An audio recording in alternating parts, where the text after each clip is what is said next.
Hey, thanks for joining me. How are you doing today, Mazarine? I'm doing so well. How are you, Sean?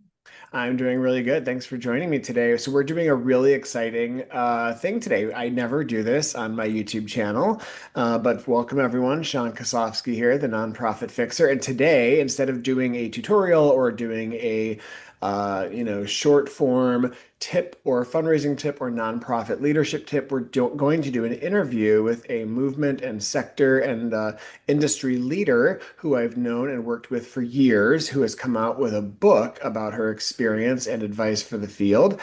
And she's going to show it to you right there. But we're going to dive in a minute. I'm going to let her introduce herself, and then we're going to dig in with some questions. It's going to be a really awesome conversation. I don't normally do these, but I do them when I feel like there's something that no one else is talking about, and that makes it even more interesting. I like having topics on my channel that are exploring issues that people are feeling, but no one's naming. And this is perfect for today and for Mazarine's book. So why don't you introduce yourself? Tell us a little bit about your background and your expertise. Thank you so much, Sean. My name is Mazarine Treyz. You may know me as the Wild Woman of Fundraising. I did that for many years, and now you can just go to mazarinetreyz.com if you want to learn more about me. But I fundraise millions for nonprofits, and I helped co-found a nonprofit, and I've done consulting now for a long, long time. And lately, these days, I'm doing government contracting work, and I love teaching people how to do that. Um, but I came out with this book because I realized that after many years of soul searching and healing, that and I'm not done yet, that I wanted to share this with the world. So thank you for letting me do that on your channel, Oh, Sean. I'm so excited. I hope this gets legs and that tons of people read it and curl up in bed instead of some Netflix. They're reading this instead, which would be really fun. I mean, some Netflix is fun, but this is fun. I've Yeah. been reading several books lately, and I'm a slow reader, but I do love reading, and I love reading nonfiction. So this is the kind of stuff that jazzes me up. So tell me a little bit about the book. Tell everyone Mhm. watching, like, what made you write this book and what's in it? So a lot of times in nonprofits, we have an ahistorical understanding of why our cause exists and also kind of like why we're being paid so little or why it seems like there's just so much turnover in the fundraising sector in particular, people staying between 6 and 12 months or 12 to 18 months as an average. And so for years I scratched my head and tried to understand this, and then luckily I talked with my brother Aaron, who has a master's in sociology, and he said, look, of course they're doing this because of these systems of oppression, because of this history and this history. And so people have asked me, is this a book about burnout? And the answer is no. This is a book to help you contextualize why we're being exploited in the nonprofit sector and how maybe you can, in time, un disengage from overgiving and self-abandoning behaviors. And so we look at like feudalism, we talk about living in a time loop, we look at how anger is a gift, and we also look at like, what is trauma bonding to your job and so much more. So it's about 200 pages here. I'm not going to tell you everything that's in here, but I will say, there's just like asking questions like, are we outgrowing the sector? Like, how can we honestly, I think the best bosses I've ever had in the nonprofit sector were people that had worked on their stuff. If you feel like as a leader you want to work on your stuff, this will help you do Excellent. Well, that's a great recommendation to the sector and a great analysis. I sometimes will say you don't have to be broke and burned out to run a nonprofit or to lead in this sector. And yet, too often, that's what people are thinking that that's what's expected of them. In order to be the saint or the angel, to truly be charitable, you have to be broke and burned out. And I don't buy that. But it is a norm. It is pretty commonplace, not just for founders, but for young workers and pretty much a lot of people. They might even come from the private sector thinking, I don't need to make as much anymore. I'll go do this. And then they're like, wow, this is really making very little and expecting a lot. So thank you for the overview of the book, but is there a personal story that you had about why, or is there a story shared in the book from you about this? Not to give away everything, but a story you have in your own life that made you really prioritize getting this put out there for the world. Yeah, I think in the last 7 years of COVID, it's been very hard for a lot of us, and we've had a lot of grief. My brother died in 2023. Aaron died, and he died very, very suddenly of a COVID-related heart attack. He had already written a sci-fi novel, and he was writing a second one when he died. And it's still hard to talk about. He and I were like platonic soulmates. Like I loved him so, so much, and I know he loved me. And one of the things we would always talk about is just like how we wished more people knew how their their struggle is rooted in history, and how when people start to depersonalize a lot of the issues with the sector, the white supremacy culture, and so on, they'll be able to stop doing these self-destructive behaviors and start doing things that are more healing for them. If you like, the way I've heard it said is, like the vulture goddess Ma'at, she swallows the garbage and then throws it up and says, look at this garbage, so that you can swallow a more like a more nourishing story for yourself. You know what I mean? So that's part of why I wrote this book, is because I wanted people to say, hey, maybe I don't want to make $15 an hour anymore. Maybe I could make more, but why is the sector saying this is okay? And I Right. talked with the Economic Development Association in Portland about 10 years ago, and I asked them, why don't you support nonprofits? And they said, because they bring the median income of the region down. Yeah, So and they so know. yeah. And it's a cycle, right? Part of it's like some nonprofits pay little because they don't have a lot. And some of that is because of, capitalism and the way we fund things instead of having the government take care of things. But then some nonprofits make a decision to pay people very little. I've certainly Mm-hmm. had jobs where they were big national organizations, and because I was a grunt on the ground going door to door raising money, I had to work for commission. I was hitting Mm-hmm. double quota every night at the door raising money, so I actually made an okay wage, but most people could not do that. It was a natural thing for me, but most people were working just as hard as me, but making less. And Mm-hmm. it was telling. And then the national organization was really skimpy on like how they treated everyone, but they had lots of reserves and rainy day fund, but the way they were treating workers wasn't really great. So I've seen both sides. I've been an executive director, having to set Mm-hmm. salary, and I've been the person whose salary has been set. Mm-hmm. So I appreciate everything you just shared in your own personal story also, and I'm sorry for your loss. Like COVID, Thank you. I sometimes will say COVID. I don't know what happened during COVID. I was running a national climate change organization at the time, and I really would sometimes say that I don't know if COVID broke me or broke me open, because it like Mm. made it harder to lead. I had people in our organization who had loved ones who were frontline workers. The idea of breathing, it was George Floyd, climate, which has a respiratory Mm-hmm. issue to it, and then Mm-hmm. also wildfires, because I was living in San Francisco. There was like all these things Mm-hmm. around breathing and being able to breathe. And did we have the breathing room to do what we needed to, given everything that was happening during COVID? And Mm-hmm.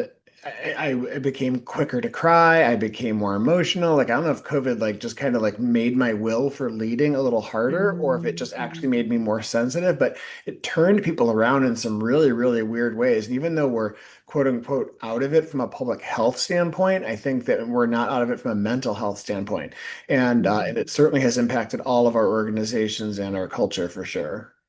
Yeah, COVID is still with us and it's still killing people. So I don't think we're out of it from a public health standpoint, but we can disagree about that. Yeah, I mean like a public health emergency, sort of like Yeah, if we've yeah. moved into another, yeah, people are still living Another with phase it. of it. Sure, sure. Yeah, yeah, yeah, Yeah, yeah, yeah. It's definitely still public health. Yeah. yeah. Um, and so the next question I had for you is, what is causing turnover in nonprofits?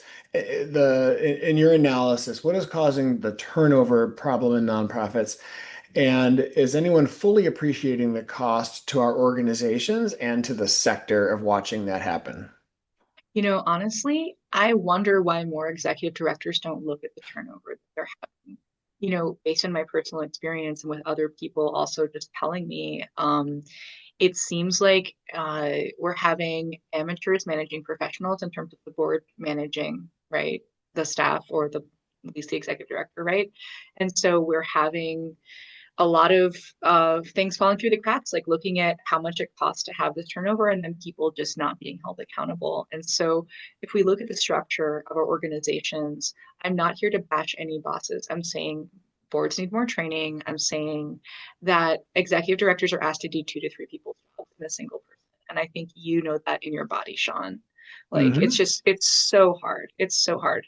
And that's why I love that you have your channel because people can come to you, you know, and really get some good advice, because you've been there, you know.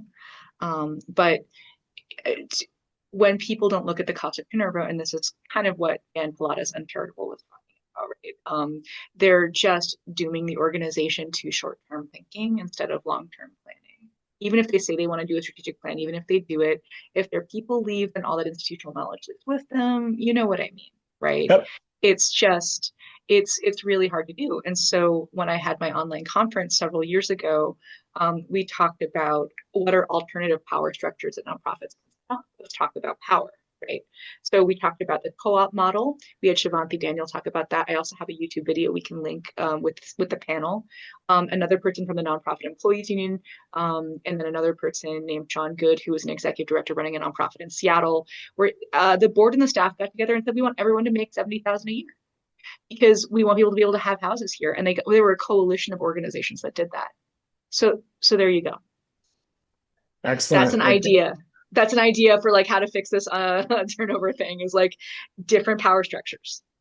Yeah, I've moved an organization to the 4-day work week. I've moved organizations to let the employees have some flexibility on whether some people are like, I'm really passionate. I want more hours. Other people are like, I want less hours. Like, well, let's work on something that works for you. Some people are, some people talk about unionizing and whether that's actually going to address the issue or not in a small nonprofit versus like creating norms and culture that's actually sustainable. So there's like all of these different elements that you have to deal with as a leader.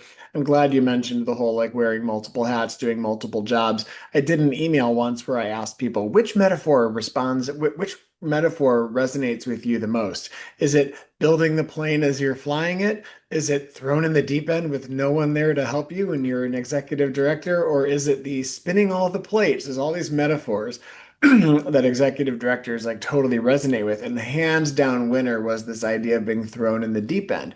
And what we've learned is that what people mean by that is they're kind of alone. They're expected to do this all alone, and that the passion is going to somehow result in expertise. And many people step into nonprofits because they have energy, vision, and skills from other sectors, but they haven't learned how to bring in resources. And that can really like churn you, like churn through leaders and chew you up and spit you out, all the things, right? Fundraising alone can burn people out. The idea of having to find the resources to keep it all going can be just so much. And on top of the mission, which can be draining, and the people, which can be draining, it's just a lot, right? So I'm glad you Mm-hmm. mentioned that. Yeah. Uh, so what can leaders do to, you already mentioned this a little bit, but what can leaders do to look at our sector and ourselves to interrupt the pattern? So let's say it's 2026 now and people are starting from scratch, new organization, young organization. What things can they do to make sure this doesn't happen in their nonprofit? Or Mm-hmm. if they've inherited an organization and they're a newer leader, what can they do to interrupt this pattern?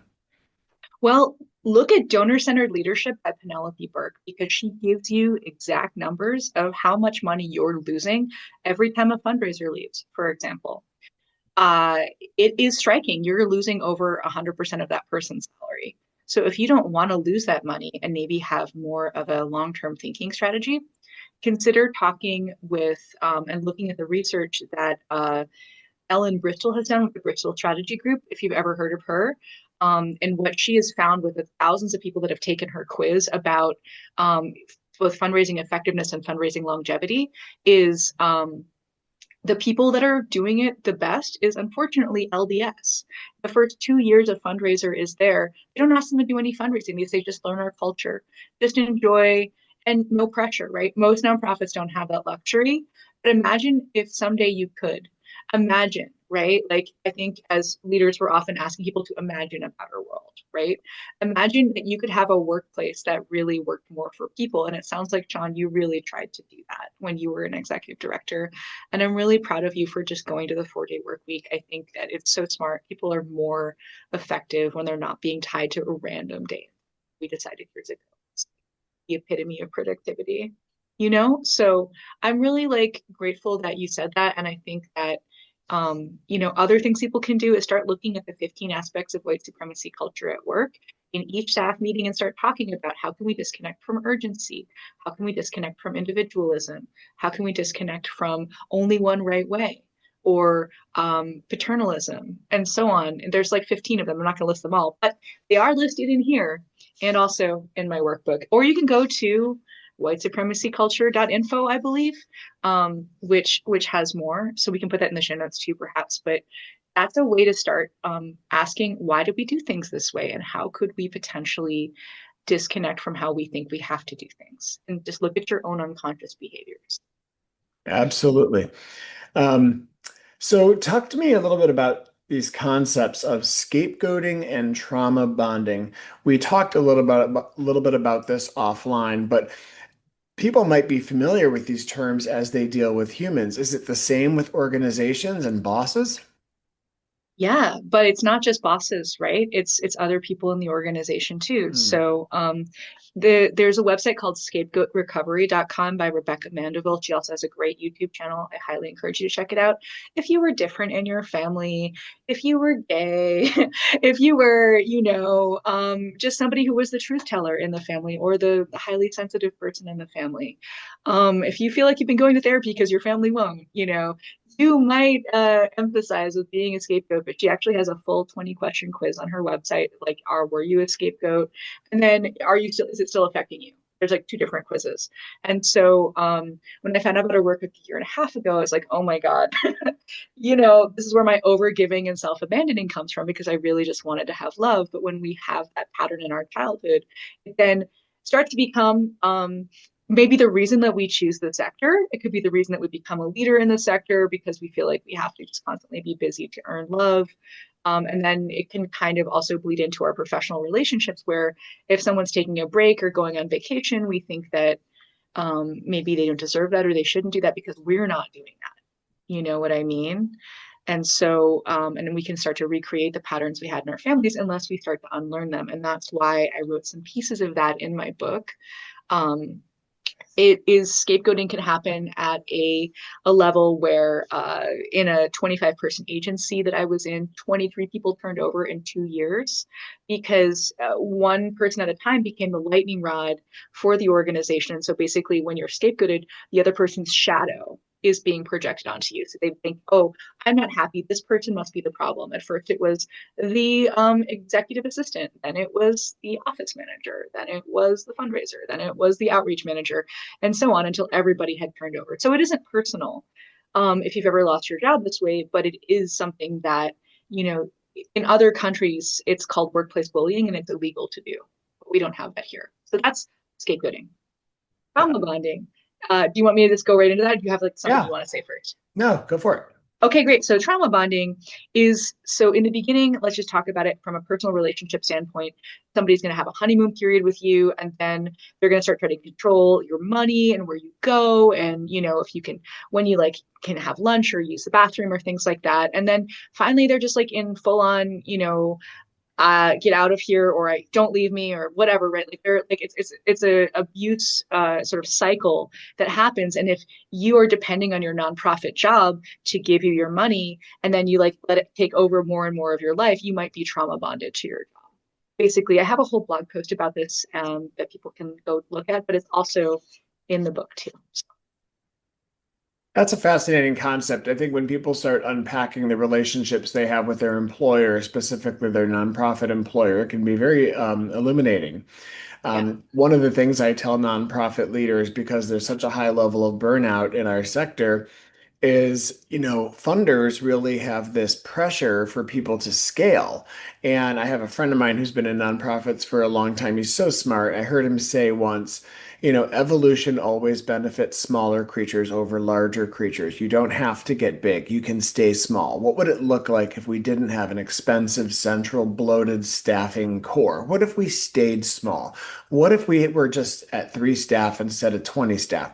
What if we decided to do a few things well instead of 20 things poorly? What if we decided to release all the pressure of having to scale and get bigger and just say, we're going to do this small piece of work in the world and that's enough, right?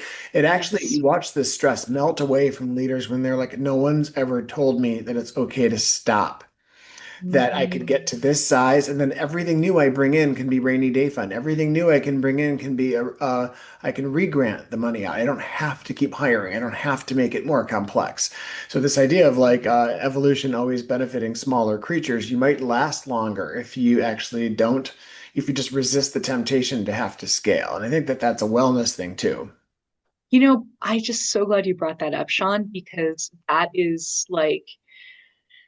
that's part of white supremacy culture is progress is bigger and more, right? And also the individualism and I'm the only one that can do it, right? And then assuming that, quantity over quality, right? Those are all aspects of white supremacy culture. And I just love hearing you say to people, it sounds like you're saying you are enough just as you are. You don't have to grow. I love that you're helping them connect with that and disconnect from the urgency of white supremacy culture as well. Um, One of the ways people can start to do this, even if you never work with me and Sean, even though obviously you should, is I have a space here, and you can also look this up online for what's called the feeling field. Do you ever know about the feeling field, Sean? The feeling wheel. Yeah, the feelings wheel. I Can you see think I've this? Is that seen this in working with a coach at some point. No, actually, I have not seen that. Yeah, so when we're little kids, the beginning and the center of the feelings wheel is just like sad, mad, happy, right? But then around the edges of it, you'll get more nuanced emotions like feeling thoughtful or tired or bored or lonely or stressed or irritated or critical or confused or whatever, right? And then further out, you might feel like, oh, there's even more feelings. But what people don't understand is also there's this thing called the needs wheel. And Yeah. so you could use the feelings wheel with the needs wheel. You can say, okay, because I feel bored or whatever, what I need is I need some creativity. I need some expression. Or maybe I feel powerless. I need to have some way to find power. How do I do that? Right. So that's how these two work together. So if you're not sure what you're feeling because people around you when you were little were like, your feelings and needs aren't important, adultism is a real thing. We could talk about that. This will help you kind of start to connect that way. And then from there, a lot of times also people that were socialized as men in our society might have a lot of anger, but they don't know what's underneath the anger in the anger iceberg. Hmm. Have you ever seen the anger iceberg, Sean? I've seen different iceberg visuals where it's very telling that the Mm. thing we've all been experiencing is at the top, and then there's much, much more below. I've seen versions of it, but not on anger, no. Yeah. So sometimes people who have been in the military say the only two emotions it was okay for them to feel is either happy or angry. But underneath anger can be stress or sadness or disappointment or being hungry or insecure or feeling shame or loneliness, right? Or contempt, right? And so all of that, like, it can just really help people start to understand, hey, like, all of these problems I think I've been having because of, well, it's just my problem, it's my fault. I shouldn't have so much work. I should just manage my work better. Maybe just start connecting with your feelings more and say, but what do I really need if I'm feeling this way? And how can I disconnect, my feelings of self-worth from a job title and working constantly, like treating yourself like a robot is just going to burn you out. And I think you know that. But that isn't, again, it's not a burnout book. It's just helping people start to connect with their feelings, you Yeah, know? well, I'm really excited that you had the commitment to put all of this down in writing and to share it with the world. Where can people find your book and your workbooks? Where could they go if they're listening right now or they're watching this? Healingfromnonprofits.com has the book and the workbooks. And if you Heal, want to go he, to, I'm going to say it again just for yeah, healing from nonprofits. healingfromnonprofits.com. That's it. Perfect. And then if you want to learn more about me, mazarinetreyz.com. You can also get the books there too, but All of these links will be in the description section down below, which is really terrific. I Mhm. want to thank you for sharing this with us and giving us examples, letting us take a peek inside the book. Sometimes people were like, "Get the book." You showed us a few of the things. Very polished, very good. I know because you've been working in this sector for a long time that you're not some fly-by-night person with opinions. You're someone who has lived, worked, eat, breathed, and seen and served people dealing with all the things in this book, right? So I Mhm. know that if anyone were to come read this and consume this and even invite you maybe on their podcast or blog or show, which everyone should do, that Oh, they're going to find a lot of value. So I thank just you. for all the people that haven't said thank you for putting all this down in writing and sharing it with the world, thank you. Um, any closing thoughts for folks about like one big takeaway that even if they don't get the book or if they're just watching this interview and they want to leave with a call to action or one thing to do differently, what would you recommend? I'd recommend the next time you're having an argument with someone, have the feelings wheel and needs wheel on your phone. And then let's say, okay, how are you feeling right now? And then what are your needs? And then go back and forth with the person that you're arguing with. And That's hopefully ter that will help. That's terrific. You know, as someone who I'm not Buddhist, but I do have a little bit of I have a mindfulness practice. I do Mhm. sometimes have to just constantly sit with myself and remember. My only tattoo on my whole body is a little symbol on my arm of like mindfulness. It's like a Japanese character for mindfulness. And every day I have to remind myself to live in the moment and be here right now. And if you're having feelings doing this work, it's good to like level set for a moment and check in with your feelings. It's just really great for self-care and great for longevity. So thanks for offering that. Any Oh, final thoughts before we go? I appreciate you sharing that you have a mindfulness practice. And I only have one tattoo as well. And this is it right here. It's tattoo comparison time. Yeah, I'll show everyone I'd love to mine. see it. I was just talking with someone who is a Japanese woman in Japanese philanthropy, and I showed her, I'm like, oh my God, the only tattoo I've got, I'll show everyone here. It's this Japanese character for Oh, mindfulness. The two little hands there are like sort of like prayer, and it's the only tattoo I've got because mindfulness means a lot to me. So, I love um, that, Sean. Thank thank you. you. It's facing me, so I see it every day. I look at my arm and I sort of like am reminded to be mindful. Well, this has been a delight. I'm really excited that people are going to get the chance to share this, and I hope it turns into more thought-provoking conversations for you and hopefully some sales also. But thank you so much for joining me today. I'm so excited for you. Thank you so much, Sean.